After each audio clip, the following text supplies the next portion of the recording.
Nepali communist party के हमन के क्षेत्र नंबर 4 के उम्मीदवार बाबूलाल यादव जी के स्वागत करल जाता। सर के वेलकम बा हमन के न्यूज़ मीडिया पॉडकास्ट में। हम बाबूलाल यादव, हमार घर समरी माई गाँव पालिका वार्ड नंबर 7 बेतकुइया हो। हम नेपाली कम्युनिस्ट पार्टी के केंद्रीय कमेटी का सदस्य हुई। यहाँ क्षेत्र नंबर 4 में नेपाली कम्युनिस्ट पार्टी के ही तरफ से प्रतिनिधि सभा सदस्य के उम्मीदवार बाटी। और सर, जैसे चुनाव अब लगभग कहक पड़ल आज से 30 दिन बा कहक पड़ल, तो कैसन आपके तैयारी चलता? इससे का बा लास्ट जब 2079 के चुनाव स्थानीय के चुनाव जब रहा है उसमें आप भी उम्मीदवार रहा के, मेयर के उम्मीदवार रहा के शायद, ओकरे बारे में बताओ, ओकर एक्सपीरियंस और ई एक्सपीरियंस थोड़ा बतावल जो तब के माहौल कैसन रहा है अब के का बा, थोड़े स्थानीय और संसदीय के बारे में थोड़ा सा बतावल जी सर। असल में हम स्थानीय चुनाव में नहीं, ओमन भी स्वतंत्र रूप में एकाएक उम्मीदवारी दे देले रहली। खास करके स्थानीय तहराल एरिया छोटा रहल, सामान्य किस्म के चुनाव हम एक ठो प्रतिनिधित्व करे खातिर चुनाव के लिहाली। लेकिन ओकरे पहले 2064 साल में जब संविधान सभा के प्रथम चुनाव भइल रहल, ओमन हम नेकपा एमाले के तरफ से क्षेत्र नंबर 4 में प्रतिनिधि सभा के जो संविधान सभा के जो चुनाव होत रहल, वहाँ हम संविधान सभा सदस्य के रूप में चुनाव लड़ल रही। वहाँ चुनाव में अब संघीयता नहीं रहल, चुनाव से पहले के बात रहल, संघीयता भी नहीं रहल, अब भूगोल भी इतना बड़ा नहीं रहल। हमन के हमन 4 नंबर क्षेत्र में लुम्बिनी सांस्कृतिक नगर पालिका के 3टा वार्ड थपल बा, समरी सियारी गांव पालिका के 2 वार्ड और थप गेल बा। एनाते अब भूगोल भी बड़ा हो गई पहले से, अब परिस्थिति भी अब बहुत चेंज हो गई बा।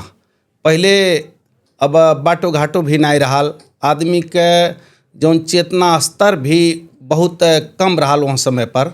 अब तो बहुत युवा लोग अब 64 साल और 82 साल में बहुत ज़्यादा अंतर हो गई, बहुत लोगन में परिवर्तन हो गई। एनाते वहाँ चुनाव से यहाँ चुनाव में बहुत अंतर बा। तब मीडिया का ज़माना नहीं रहल, आप लोगन जैसन मीडिया में आके इंटरव्यू देवे नहीं मिलत रहल, मोबाइल फेसबुक भी नहीं चलावे के मिलत रहल। सामान्य रूप से घर घर जाके हमन के अपन बात रखल गई। यहाँ नाते वहाँ चुनाव से चुनाव में बहुत डिफरेंस भइल बा। और सर एक और हमारे क्वेश्चन का रहा आपके, जैसे चुनाव चिन्ह का चुनाव के दिन पार्टी जो बा चूज के बाटे नेपाली कम्युनिस्ट पार्टी जो बा, जे पार्टी तो बहुत खाल के पार्टी बा, तो आपके का ऐसा विजन लगल कि आपकी विजन और पार्टी की विजन सिमिलर लगल कि वह पार्टी में ही गई के? पार्टी तो बहुत बा, थोड़ा से एक बारे में थोड़ा सा बताओ। असल में पार्टी तो बहुत बा, लेकिन पार्टी कोनो विचार से प्रेरित होकर पार्टी बनाला, कोनो सिद्धांत दर्शन पर पार्टी बनाला। तो हमार पार्टी नेपाली कम्युनिस्ट पार्टी जो बा मार्क्सवाद लेनिनवाद के सिद्धांत अनुसार बनल के पार्टी हो। यह पार्टी के बड़ा लंबा इतिहास बा। यह पार्टी में 22 दल मिलके अब नेपाली कम्युनिस्ट पार्टी बनल बा। यह नाते हम जौन बा हमार पृष्ठभूमि कम्युनिस्ट का पृष्ठभूमि रहल। हम 2048 साल से मरचवार क्षेत्र में कम्युनिस्ट के अगुवाई कैले रहली, कम्युनिस्ट के संगठन बनौली, गरीब मजदूर शोषित पीड़ित सर्वहारा वर्ग के नेतृत्व करके सामंत और शोषक से चंगुल से कैसे छुटकारा मिली, कैसे यहाँ वर्ग के उन्नति प्रगति हुई कह के हम कार्ल मार्क्स के विचार से थोड़ा सा प्रभावित होके हम यह पार्टी में लगली। यह पार्टी के अब जौन बा नेपाली मौलिकता सहित के वैज्ञानिक समाजवाद जौन अवधारणा लाल पार्टी मार्क्सवाद लेनिनवाद तो हमन के सिद्धांत होबे करे। यह नाते और पार्टी जैसे लोसपा बा जसपा बा वो चाहे दिशा विहीन बा, ओकर दर्शन सिद्धांत नहीं बा। नेपाली कांग्रेस के भी जौन सिद्धांत बा, नेपाली कांग्रेस भी समाजवाद कहाला, उनके बीपी के समाजवाद, लेकिन वह परिपेश में समाजवाद का हो आज के परिपेश में जो समाजवाद फर्क बा।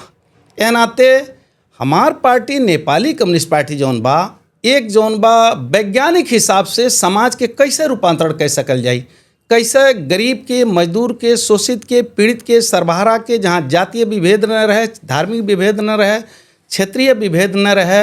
यह नाते हमन का पार्टी और पार्टी से फर्क बा। और रापरापा का देखल जाता उ जौन बा राजा सहित के लोकतंत्र के माने के हिदायती बा।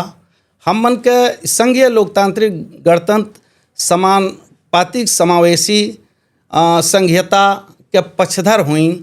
और पार्टी के आप बात कल जाई जैसे नेकपा एमाले की बात कल जाए वह के कम्युनिस्ट कहल जाता है, लेकिन वो जौन बा जनता के बहुदलीय जनवाद के अनुसार ओकर सिद्धांत दर्शन विचार हो।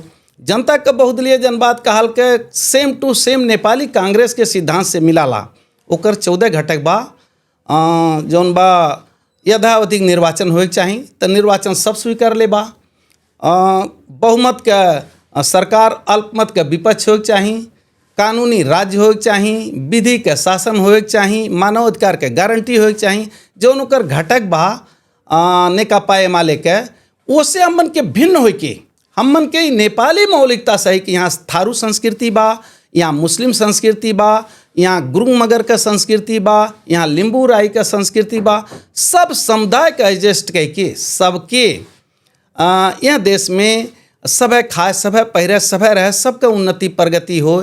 ये नाते नेपाली मौलिकता झलके वाला नेपाली मौलिकता सहित के वैज्ञानिक समाजवाद हमारे पार्टी के सिद्धांत हो। यह नाते और पार्टी हमारे पार्टी से भिन्न बा। हमार पार्टी जौन बा पूंजीवादी व्यवस्था में पूंजी का विकास कह के देश में पूंजी के विकास कह के समाजवाद में जायल जा कह के हमन के अगुवाई कल जाता। और लोगन के दृष्टिकोण से स्पष्ट नहीं बा। आप देखल जाता रवि लामी छाने के बाद उनके पार्टी के दृष्टिकोण अभी नहीं सार्वजनिक भइल बा। उन जौन बा अब हिंदू हो कि मुस्लिम हो, सिख हो कि ईसाई हो, मरले के बाद जलई हैं कि दफनई हैं, कोनो ठिकाना नहीं बे। ए नाते हमार पार्टी और पार्टी से भिन्न बा। और इसी सिलसिला में सर अब हमन के थोड़ा चल हमन के छत्त नंबर जो हमन के 4 हो ओकरे बारे में थोड़ा बातचीत करल जाए सर। जैसे अब छत्त नंबर 4 में बहुत समस्या बा। समस्या तो गिनती अब करा तो मैं हटा नहीं पाई कहे पड़ल। जैसे हमन के छत्त नंबर 4 में आपके माया देवी भी बा, मरचुआरी हो गए, सियारी भी बा, समरी माई बा, मरचुआरी माई, कोटही माई एंड 4 गांव पालिका प्लस लुम्नी संस्कृति के 2-4 कुछ वड़ा भी बा, 3 वड़ा बा। तो मैं उमें तो जैसे फरक पालिका में फरक समस्या बा, लेकिन समग्र रूप में हमारे जो आपसे पूछे के चाहिए तो मुख्य रूप से का ऐसा समस्या बा कि आपकी चुनाव लड़े पर गया ऐसा 2-4 मुख्य जो समस्या बा थोड़ा बतावल जी दर्शक लोग के सर। असल में हम एक पार्टी के सिपाही के रूप में यह क्षेत्र में हम बतौली हैं पहले से कि हम 48 साल से कम्युनिस्ट के रूप में काम कैले बाटी। हमें पार्टी यहाँ प्रतिनिधित्व करे के पठौलिस कि पार्टी का सिपाही हो, वहाँ चुनाव होत बा, चुनाव में भाग ले बा। हमरे पार्टी के नीति विचार सिद्धांत हर पब्लिक में, हर जन में, किसान में, मजदूर में, व्यापारी में, सब में आप बताई। और हमरे समस्या हमन के वह रूप के समस्या जौन बा वह समस्या के हमरे सॉल्व करब कह के हम यहाँ लगली। यहाँ तमाम सारी समस्या बा। मरचुआर समग्र में पूरे देश में एक पिछड़ा क्षेत्र के रूप में परिभाषित कल जाला। यहाँ स्वास्थ्य के समस्या बा। आप देखल जाए 4 गांव पालिका में कोनो भी सुविधा संपन्न एक स्तरीय हॉस्पिटल नहीं बा। वो बहुत बड़ा समस्या बा। आप मरचुआर देखल जाए तो बॉर्डर से भैरवा सिद्धार्थनगर जिला में पहुँचे खातिर लगभग 35 किलोमीटर का दूरी बा। अगर बॉर्डर से आदमी चलता कोनो पेशेंट एम्बुलेंस से भी तब पर भी 1-1.5 घंटा लग जाला। यह नाते अब बहुत बड़ा समस्या तो एक ठो स्वास्थ्य का समस्या बा। उस समस्या अब यही बाटी आप माया देवी में मानल जा, माया देवी में स्वास्थ्य के कोनो सुविधा संपन्न ऐसा जगह नहीं बा। अगर सर्प कोनो के आदमी के डस लेता ओका हॉस्पिटल पहुँचात ओकर डेथ हो जाई। हेल्थ पोस्ट बात वहाँ दवाई नहीं बा, दवाई बा तो उपकरण नहीं बा चेक करे के उपकरण भी खरीदा गेल बा कहूँ तो ओकर जौन बा प्रयोग करे के उचित व्यवस्थापन करे के प्राविधि नहीं बा, डॉक्टर नहीं बाटें। तो तमाम समस्या बा 4 गांव पालिका में। इस स्वास्थ्य का बहुत बड़ा समस्या हो।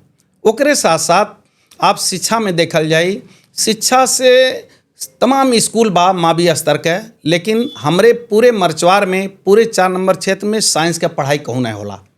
आप लोगों के मालूम बा कोनो स्कूल में मावी स्तर में 10+2 में साइंस के पढ़ाई नहीं होला। अगर साइंस के पढ़ाई होत आपके मालूम बा हमरे समरी माई गाँव पालिका वार्ड नंबर 5 के एक मल्ला माझी जात के एक ठू लड़का MBBS में फुल स्कॉलर में नाम निकलनी से। अगर वहाँ स्कूल होत तो वहाँ तरह से हरिजन समुदाय के लड़के, धवल समुदाय के लड़के, लोध जाति के लड़के, मल्लाह जाति के लड़के या निम्न आय स्तर के लोगन के लड़के भी वहाँ पढ़ के तमाम लड़के ऐसा नाम निकलते हैं डॉक्टर में, इंजीनियर में और उच्च शिक्षा के लिए वो करते हैं, लेकिन वंचित बाटे। वहाँ एक स्तरीय हम कहली कि साइंस कॉलेज नहीं बा, आपका खाली शिक्षा में शिक्षा शास्त्र में ज़्यादा फोकस कल गई बा। स्कूल भी बात तो वहाँ जौन बा मावी स्तर के स्कूल में आप देखल जाए तो वहाँ फुल दरबंदी का शिक्षक नहीं बाटे। फुल दरबंदी के शिक्षक न रहले के नाते वहाँ जौन बा शिक्षा का स्तर न्यून बा। दूसर बात स्तरीय वहाँ विद्यालय भवन नाई बा सुविधा संपन्न, कंप्यूटर नाई बा क्लास में पंखा नाई बा, गर्मी पड़ाला, हवा हुरी आवाला, पानी के सुविधा नाई बा, अच्छा टॉयलेट के व्यवस्थापन नाई बा। ये नाते शिक्षा क्षेत्र में भी हमार क्षेत्र बहुत पिछड़ल बा, वो हमन बहुत बड़ा प्रगति करे के पड़ी। दूसर बात आप देख लिहल गई कि वहाँ मरचवार एक ठू पंजाब के इंडिया के पंजाब प्रदेश के तरह कृषि के पिटारा के रूप में बा, खाद्यान्न के रूप में अन्न के भंडार हो, लेकिन वहाँ कृषि का स्तर आधुनिकीकरण ना हो पौले बा, सिंचाई के सुविधा नहीं बा, सिंचाई के सीमित मरचवा लिफ्ट सिंचाई एक ठू बा, वो भी कौनो तरीका से अपने अनुदान से हर वार से कुछ पैसा आ जाला। ग्रीसिंग में 80,000 1 लाख 2 लाख हमन ग्रीसिंग में लगाला। वहाँ जौन बा पूरा जितना होए चाहे ओकर क्षेत्रफल वहाँ तक नहर नहीं पहुँचल बा। ओकरे साथ साथ वहाँ जौन बा और तमाम सारी कृषि समस्या बा और क्षेत्र जौन बा वो सिंचाई से वंचित बा।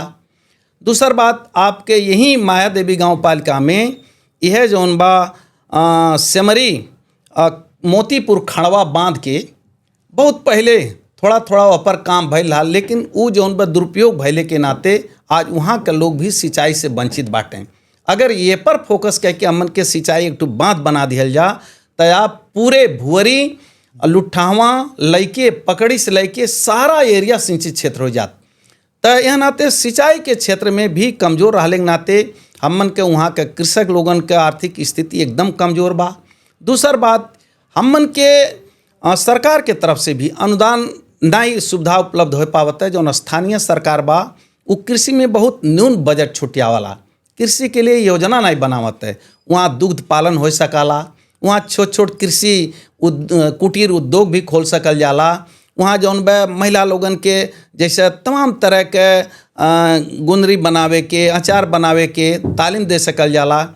और दूसर बात हमन के कृषि के साथ साथ और भी स्थानीय सरकार के का कमी कमजोरी बा कि तालीम करा जाला तो 3 दिन के 5 दिन के 5 लाख 7 लाख छुटिया जाला। ओमन जौन बा भत्ता खींच दिया जाए और नाश्ता दिया जाए जोड़ के वहाँ तालीम के 1 हफ्ता के बाद पूछल जाए कौन तालीम रहा, तो वो जौन किसान लेत बा तालीम या महिला लेत बाटिन तालीम उन्हें वह नहीं मालूम हम कौन चीज़ के तालीम ले ली। यह नाते तमाम समस्या से ग्रस्त मरचवार बा। ओकरे खातिर आप लोगन जैसन मीडिया के लोग भी प्रबुद्ध लोगन से हमार जौन बा आग्रह बा कि सब लोग आगे आई। हमन के पिछड़ल मरचवार एक तो राजनीति बिगड़ल बा, जौन देश के राजनीति बिगड़ले के नाते हमरे भी प्रभावित बाटी। राजनीति कुल नीति का नीति हो, जब राजनीति बिगड़ल बा तो कुल बिगड़ल बा। दूसर बात हम केहू के आक्षेप नहीं लगाइला, लेकिन हमरे क्षेत्र से नेतृत्व करे वाले नेतागण जौन गए वो खास कह के आमूल परिवर्तन के तरफ नहीं लगलें। जौन वहाँ का आमूल परिवर्तन हो चाहे जहाँ जौन वहाँ का बेरोजगारी बा, जौन वहाँ रोज अभाव बा, जौन हम बतौली हैं शिक्षा में, स्वास्थ्य में। दूसर बात यातायात में भी बहुत बड़ी समस्या बा। हम पहले कह चुकली हैं कि 4 लाइन का रोड बेथरी से आप कोठई माई गाँव पालिका वार्ड नंबर 3 मरजातपुर तक गइल बा, वो बॉर्डर तक जाए चाहत रहा, आज 5 साल से अल्पत्र पड़ल बा। दूसर एक ठू रोड आप बॉर्डर पर ठोठरी बॉर्डर पर जाए तरैनी जगह पर तरैनी गांव में वहाँ तक ना जा पौले बे। अब बॉर्डर से अइले के लोग बाहर से इंडिया से हमन का सीमा खुला बा, हमन का बर बाजार बोली चाला भाषा सब मिलाला, हमन का रिश्तेदारी भी इंडिया में बा। तो एक बॉर्डर रहने के नाते यातायात न रहले के नाते हमन के वहाँ भी गैल में परेशानी बा। एठू साइकिल लेके ठोठरी से आप बरसात में ना आ पाओली मरचवार में। दूसर बात हमन का और समस्या का बा, समस्या का कहते रह जात। एठू समस्या हमन का भंसार का बा। वहाँ जौन बेठू भंसार अगर होत तो वो भंसार कह के डायरेक्ट इंडिया के यात्रीगण जौन यात्री आवेल हैं दूर दूर से लुम्बनी के टारगेट कह के वो जौन भंसार न रहले तो घूम के सोनौली बॉर्डर जालें या घूम के कृष्णा नगर जालें। तो जे कृष्णा नगर घूम के चल जाई, जे सुनौली जाए खोजी ककरहवा से आके या ठोठरी से आके ते कहला दूर बे। अब हमन के पश्चिम श्रावस्ती जाए बे, बुद्ध के एक ठू ऐसन वो धार्मिक स्थल हो ते यहाँ न आके वहीं से घूम जाता टाइम। दूसर बात हमन का मरचवार जौन बा और तमाम सारी समस्या जैसे समस्या तो तमाम समस्या बा। एक ठोरा स्तरीय 10+2 तक तमाम बनल बा हाई स्कूल, लेकिन कैंपस लेवल के कोनो पढ़ाई ना बा कि डिग्री तक के लड़के वहाँ पढ़ाई कैलें। काहे सबके पास पैसा नहीं बा, सब भैरहवा बुटवल पोखरा काठमांडू त नहीं जा पाई। यह नाते हमरे मरचवार में शिक्षा में, स्वास्थ्य में, कृषि में, यातायात में हर समस्या बा। जैसे इस समस्या जो कहा लगे नहीं, जैसे हर एक चीज़ की समस्या, शिक्षा के समस्या, बाटो घाटों की समस्या, इस समस्या तो जो पिछला जो जीतल लाने जो सांसद लोग वो भी की सेम ही चीज़ बा कि वहाँ पर भी इन्हें आश्वासन देने कि मतलब हमारे जब जीतल दी वोट दिहल जितावल जितने भी, लेकिन वो समस्या फिर से मतलब वो निवारण ना भेल। तो में समस्या कहाँ बा? जनता में समस्या बा कि वो जो प्रतिनिधि में समस्या बा? ये कहाँ देखल जाता कि समस्या आ गई कि जैसे जनता बेचारे हुए, जनता के हर जगह पर जनता पहुँच नहीं पाते हैं। अब जनता अपन प्रतिनिधि चुन के पठा देला, तो जिस जनता का प्रतिनिधित्व करे जाता है उन्हें हो चाहिए। अगर नाई करत पे गवर्नमेंट तो उन कहिया अनशन बैठ लें कि यहाँ चकलाबंदी के समस्या बा, जोत का आकार छोट छोट बा, ट्रैक्टर घुमावे के नहीं मिलता है, कहियो आवाज़ नहीं उठौलें। यहाँ कॉलेज स्कूल नहीं बे, कहियो अनशन नहीं बैठ लें। यहाँ सिंचाई के सुविधा नहीं बे, कहियो अनशन नहीं बैठ लें। तब बात कैले से नहीं होला। अब उस सबका पता नहीं, मरचवार के प्रति उतना लगाव नहीं बा कि नेता भी बन के हमरे मौज मस्ती खारी करी, सबके गुमराह कह के हमारे ही भर नेता रहे और सब पिछड़ा रहे कह के सोच हो कि का हो कि उनका पार्टी के पास विजन नहीं बा कि नीति नहीं बा कि वो लागू करे।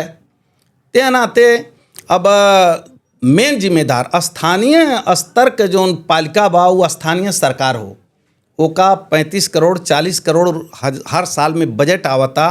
वो योजना बना सकाला, वो नीति बना सकाला, वो कर्मचारी भरना कह सकाला, वो कर्मचारी के परिचालन कह सकाला, लेकिन वो योग्यता क्षमता न रहले के नाते हम तो यह कहब कि वो विजन न रहले के नाते उन कृषि में कोनो किस्म के पहल कह के जेटीए के प्रचालन कह के या प्रशिक्षण दे के किसान के या सामूहिक खेती करा के या दुग्ध उत्पादन में गाय पालन भैंसी पालन करा के जीवन स्तर उठावे के कोशिश नहीं कैलें। ओकर जिम्मेदार प्रतिनिधिये बाटें। जनता तो बेचारे हूँ, जनता का करें? जनता के हाथे में का बा? जनता के हाथे में आज अधिकार आयल बा। आज भी लोगन जनता के प्रभावित करता टें, तमाम तरह के गाड़ी चला के, तमाम तरह के देखल जात बा नशा पानी खिया के, तमाम तरह के आश्वासन दे के, झूठा कह के न विजन बे, न दृष्टिकोण बे, न सिद्धांत बे, न पार्टी बे, न कुछ कौनो पार्टी रहे।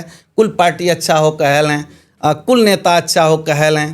ते नाते जनता के भी हम का आग्रह करे चाहता टी कि आप लोगन के लिए बहुत बड़ा अवसर आयल बा।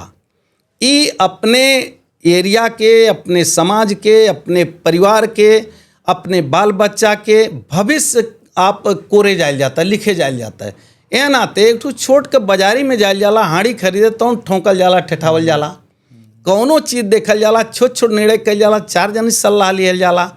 तो हमारा आग्रह है कि आप लोग केहू के बहकावा में न जाइल जाए, गुनल जाए, धुनल जाए, बुझल जाए, केहू के नाता बाता पर, केहू के धार्मिक आक्षेप लगा के, केहू के बड़ादमी कह के, केहू के जौन बे घृणा कह के, ऐसा न कल जाए। आप लोग जे योग्य होए, हम अगर सक्षम नहीं बाटी, हमार पार्टी सक्षम नहीं बा, यहाँ देश में कुछ कैले नहीं बा, यहाँ कुछ कह नहीं पाई, ओकर दस्तावेज नहीं ठीक बा, अगर हमरे ले केहू बढ़िया दस्तावेज होए, हमरे ले केहू बढ़िया विजन होए, हमरे ले केहू बढ़िया यह देश में आंदोलन के लोकतंत्र गणतंत्र लाइल के पार्टी हमन के हो, अगर उससे ज़्यादा केहू कैले हो भाई तो का दिहल जा। हम तो कहिला कि हम विचार बांट पाए आप लोगन के। हम एक ठो सामान्य परिवार से बाटी, खेती किसानी हमन के कैल जाला, हमन के छोट छोट बिजनेस व्यापार भी कैल जाला। राजनीति में हम वो क्षेत्र में चेतना फैलावत बहुत समय से लागल बाटी, हमें ही मालूम बा।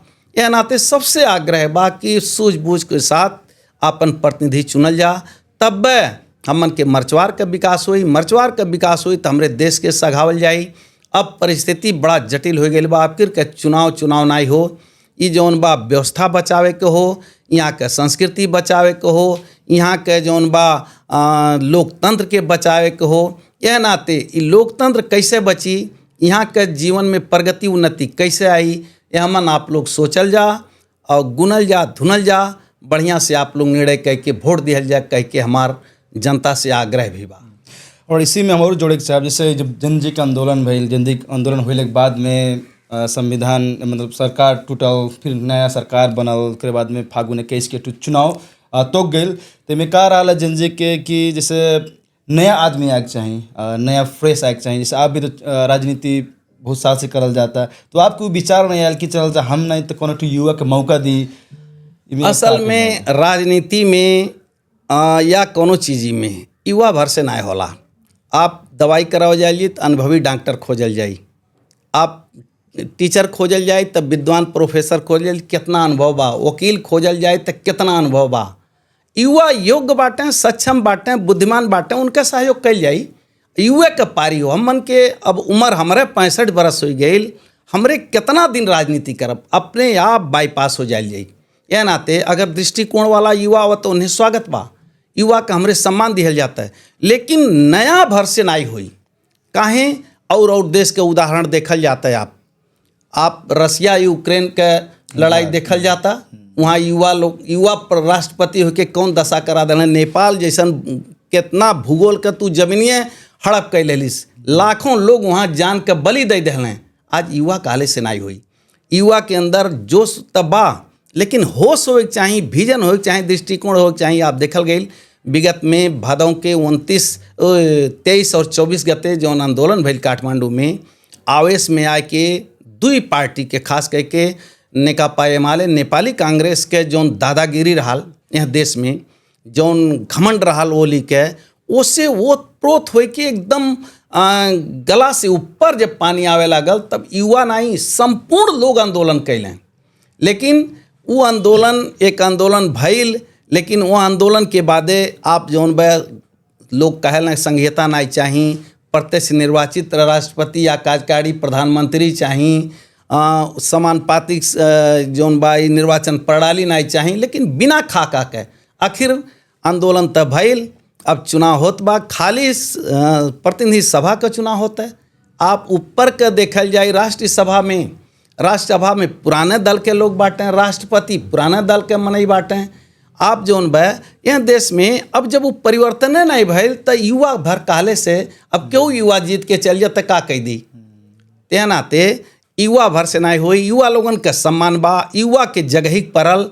युवा लोग अध्ययन करके नीति के बारे में, दृष्टिकोण के बारे में, यहाँ के भूगोल के बारे में, यहाँ की योजना के बारे में, ये जीवन जगत ब्रह्मांड जे बूझल युवा हो।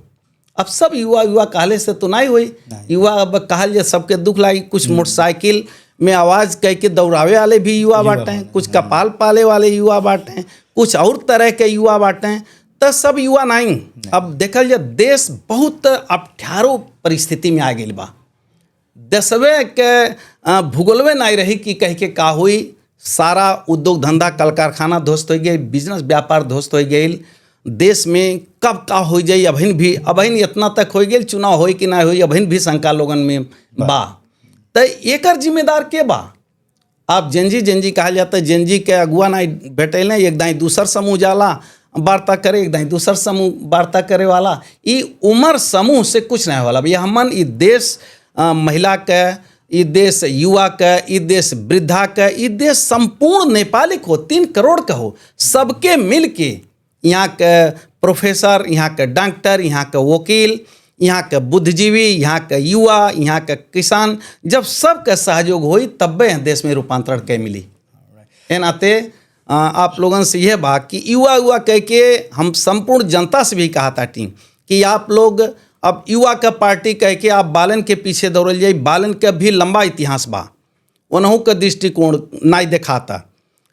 अब यह नाते सबसे आग्रह कि सूझबूझ से दिहल जाई वोट।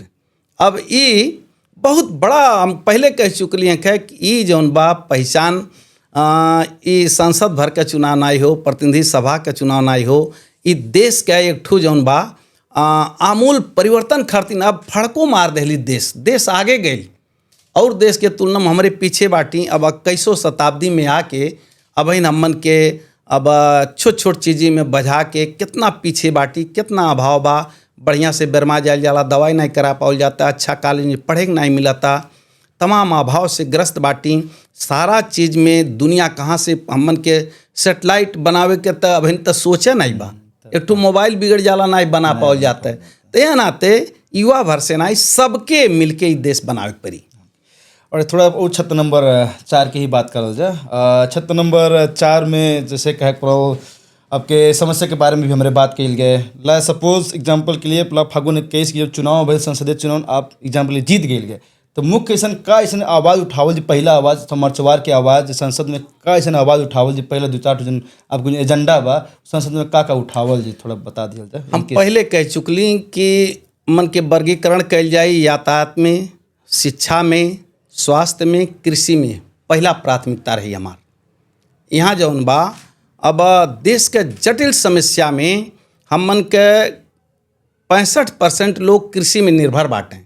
तौने में हमार 4 नंबर क्षेत्र में लगभग 90% लोग 90% लोग कृषि में बाटें।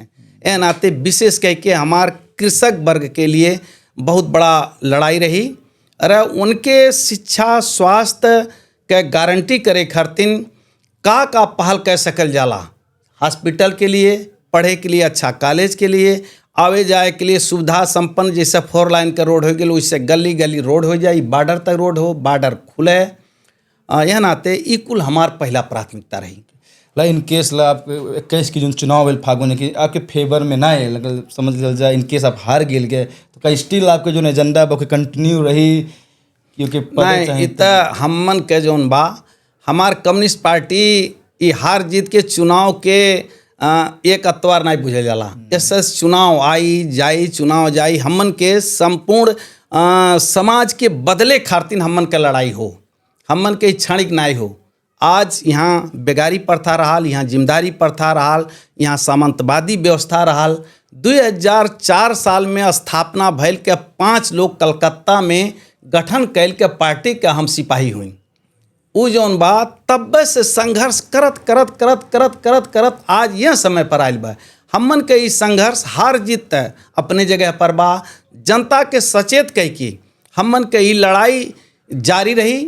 हमन के दुश्मन यहाँ का अभाव हो, यहाँ के गरीबी हो, यहाँ का जातीय विभेद बा, यहाँ क्षेत्रीय विभेद बा, यहाँ तमाम समस्या से समस्या वो समस्या के फोकस कह के हमार पार्टी भी लड़ी, हमरे भी हमन के कार्यकर्ता भी लड़ी हैं, हम भी लड़त आयल बाटी। हमें कब्बो ना यहाँ के लोग प्रतिनिधि बना के पठौलें। हम जौन बा हमेशा उम्मीदवार के रूप में रहीला। ए नाते हार जीत अपने जगह पर 22 उम्मीदवार हमारे यहाँ क्षेत्र में बाटी, लेकिन 22 में 21 उम्मीदवार जीती हैं। 21 यानी कि हार एक बा, हम भी हार सकीला। हमार तो ये बा कि सब पब्लिक से हमारा आग्रह बा कि आप लोग एक बार हमें चांस दियल जा। हम आप सबके सेवक बन के, आप सबका हम नौकर बन के, आप सबका समस्या, आप लोगन के जौन विभेद बा, जौन समस्या बा ओका हम केंद्र में पहुँचाइब, वहाँ लड़ाई लड़ब, लड़ाई लड़के हम लइबो करब।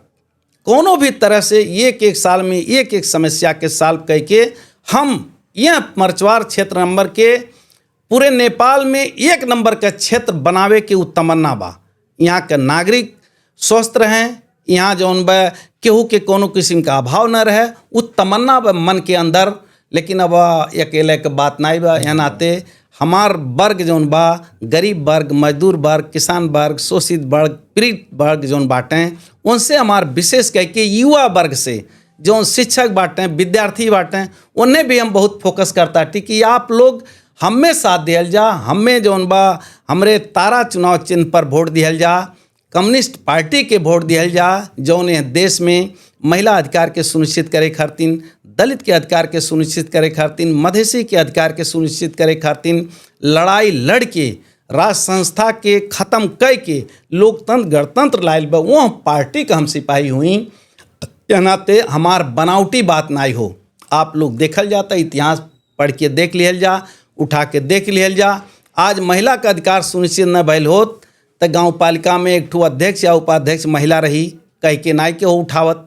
वड़ा में 2 जनी महिला रही हैं, तो उनमें एक ठो दलित महिला रही, कह के आज लिखौल ही नाते अधिकार भइल बा। तो यह नाते अब जौन बा ये इतने भर से नाई हुई, उन्हें एक ठो प्रतिनिधि भर बना देहले से नाई हुई। संपूर्ण महिला में कैसे उनके चेहरा पर रोशनी आवे, खुशहाली आवे, उनके बाल बच्चे पढ़े पावें, उनके घरे कोनो रोग दोग से अभाव से केहू जान न गुमावे, सब में रूपांतरण करे खातिर हमन का लड़ाई जारी बा, जारी रही। और तो कार्यक्रम के हम लास्ट में आगे बढ़ गए। 76 नंबर 4 के मतदाता से लास्ट में 15-20 सेकंड में कुछ कहे के चाहल जाता, अपील करे चाहल जाता, काहे आपके वोट दें, कौन चुनाव चिन्ह में वोट दें, थोड़ा अपील कही सकल जाता सर। हम पहले बता चुकली सारा समस्या बा, वो समस्या के हम 32 बरस से 2048 साल से हम गरीब, सर्वहारा, शोषित, पीड़ित, किसान, मजदूर का लड़ाई लड़त आयल बाटी हैं क्षेत्र में।